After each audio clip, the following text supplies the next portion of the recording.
Hi, I'm Natalie Watson. I'm a freshman here at Hastings College, and I'm going to be explaining some of the research that I did on the involvement of white women in white supremacy and how it stems from their involvement in slavery. The idea and the questions behind this research began with Andrew Bogie recommending a book to me that could be used in an informative speech on our forensics team. The topic really piqued my interest, so we kept talking about it and decided to create a speech around it and continue researching. So, with researching sources, the main issue that I kept running into was that there just wasn't enough historical research that could accurately describe white women's relationship to slavery. Vox of August 19th, 2019 explains most historians have based their conclusions about white women's involvement in slavery on the writings of a small subset of white Southern women. Apparently, historians didn't really think twice about the accuracy of these writings, and it's easy to understand why Southern white women's writings didn't reveal what was actually going on. They didn't want to tarnish their reputation as moral compasses. These women weren't going to stand up and say that they had partaken in the horrors of slavery, just as their white male peers had. This is where Dr. Stephanie Jones Rogers comes into play. Rogers is an associate professor of history at the University of California, Berkeley, and is the author of They Were Her Property: White Women as Slave Owners in the American South. Her book is filled with some of the first accurate and fleshed out research in this area of study, and a majority of the sources that I used for my speech look to Rogers for accurate portrayals of white women during slavery in the American South. As our society continues to progress, white supremacist groups have moved underground, but that doesn't mean that they don't still exist. One such example is Samantha White. CNN of October 31st, 2019 continues her story by explaining that the once conservative voter had been recruited to join a white power group by her then boyfriend.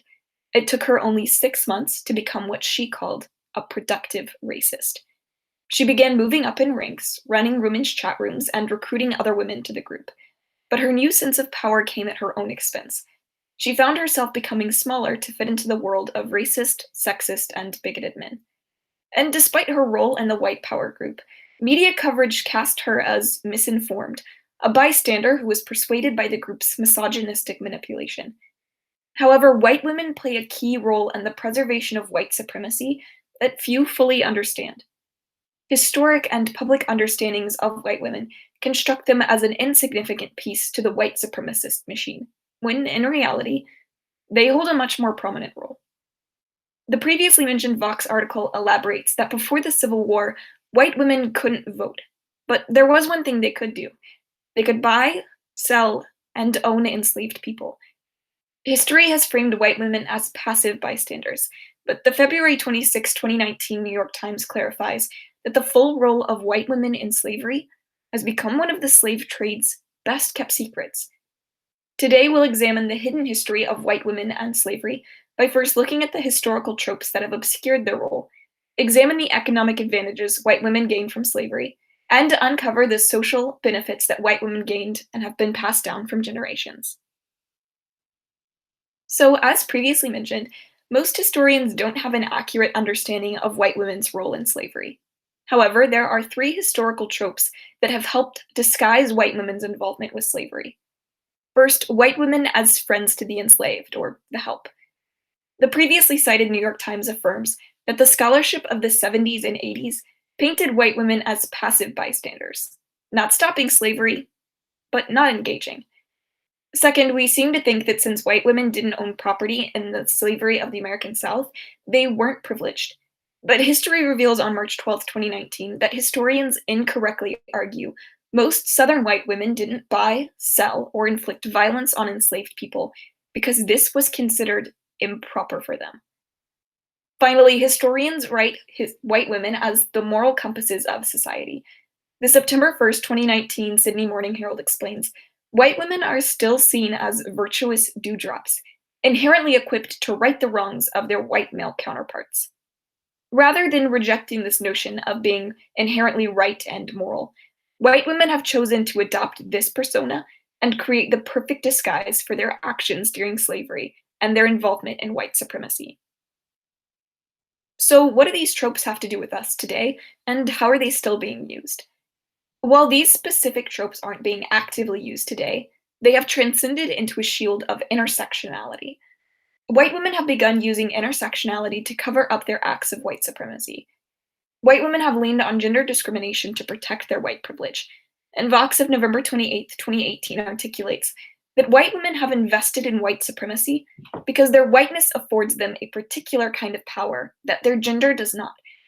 We are a power-hungry species, so it makes sense that white women use their gender to protect the power that their race gives them.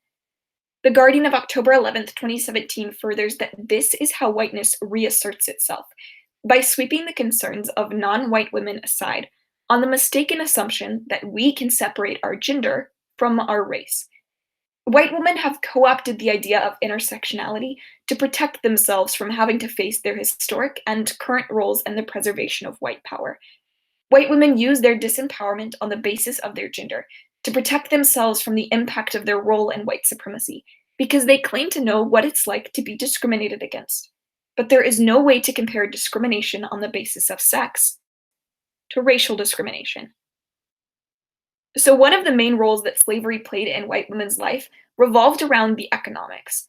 The University of Texas Austin's historical magazine, Not Even Past, illuminates on February 1st, 2019, that slave owning parents typically gave their daughters enslaved people, providing economic security that spanned generations. So, let's explore white women's economic role within slavery.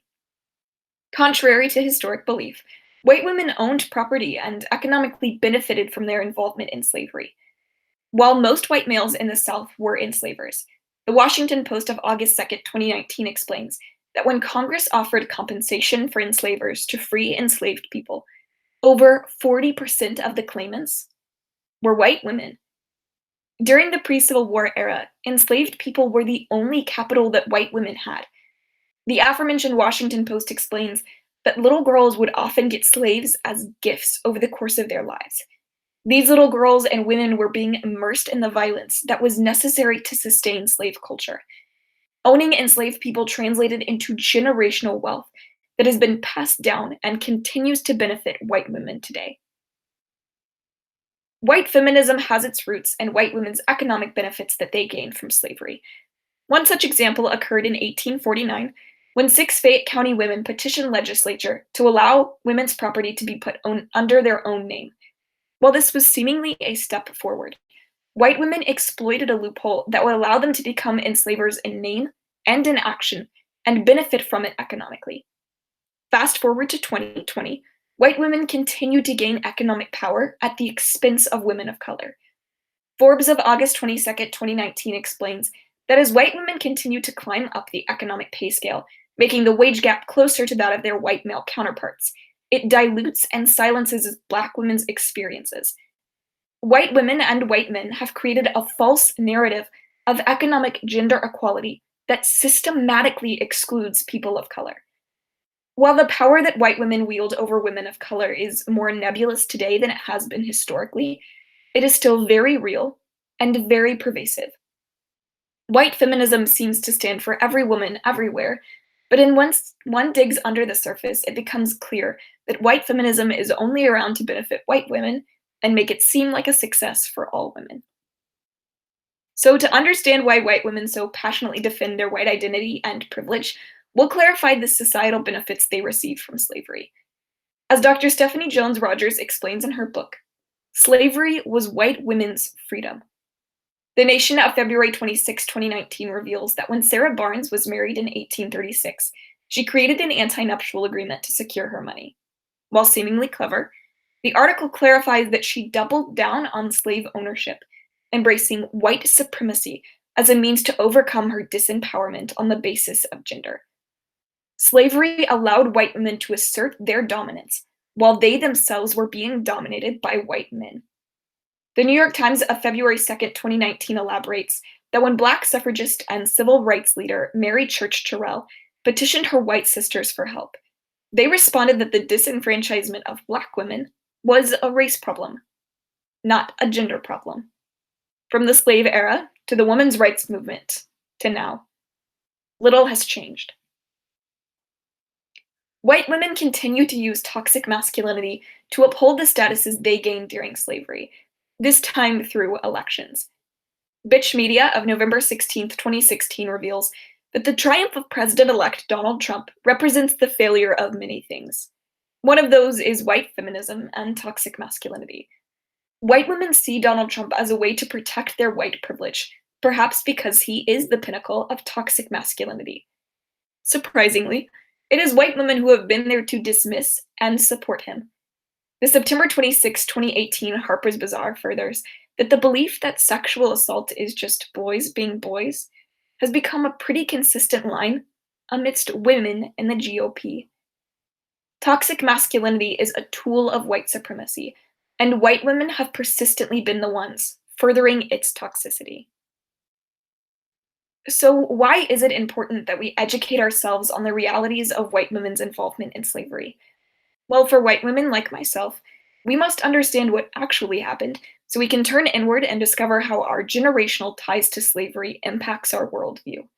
We may think that we have never acted in ways that white supremacists do and are safe from having to worry about it, but we have gained immense benefits from our ancestors' involvement in slavery, and we have to recognize that. Once we do, we can begin educating others and begin to dismantle the prejudices that lie within us. White women are an integral component of the racist structure upon which our country still stands. And while we tend to think that racism is a white male's problem, white women like Samantha White are not the first to have their white supremacist actions protected by their womanhood. So, this last slide is just some of the works that I used to help create my forensic speech and this presentation. And as you can see, a lot of the articles reference Dr. Jones Rogers, which I mentioned earlier. Thank you so much for taking the time to listen. And if you have any questions or ideas for any further research, please reach out to me. My email is natalie.watson@hastings.edu. I also just want to say a quick thank you to Dr. Kitty Grace and Andrew Bogie for their help on this project throughout the year. They've both done a tremendous amount of research with me, and I really appreciate them.